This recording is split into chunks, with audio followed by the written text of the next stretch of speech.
Hi, my name is Martin Brouard, and I'm a co-founder at Sabotage Studio in Quebec City, makers of Messenger, The Messenger. So what is The Messenger? Well, The Messenger is it's kind of a love letter to retro gaming, to platformers from when we were younger, simpler times.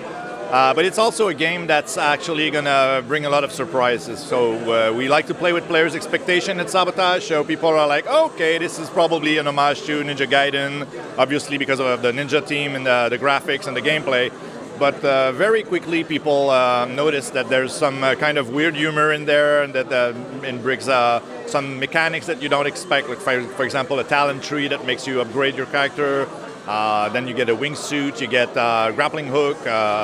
And then there's all kind of surprises like that. And what starts as a linear retro 8-bit platformer, after a few hours in, when you think you're actually going to get to the end of the game, actually reveals itself as much more, because something happens that's probably too long to explain here, but you get around 500 years in the future and the game turns from 8-bit to 16-bit. So it's like going from NES to Super NES.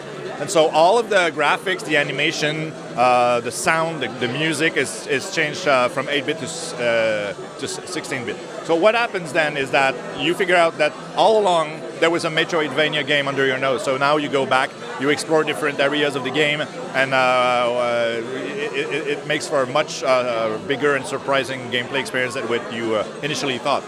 What are some of the challenges in making a pixel art game in 2018?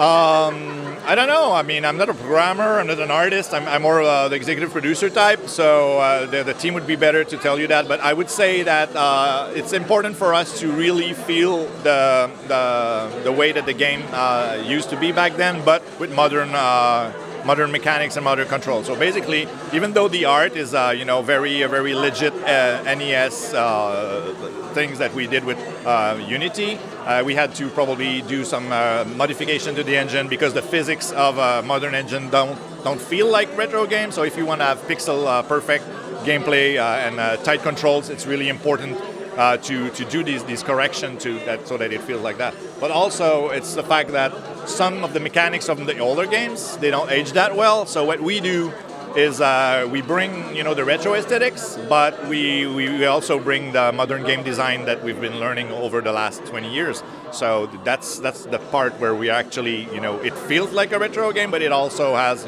stuff that couldn't be done back then, or it's more interesting now. What was it like working on the Switch, and what has Nintendo provided in terms of tech and support to help make the game a reality?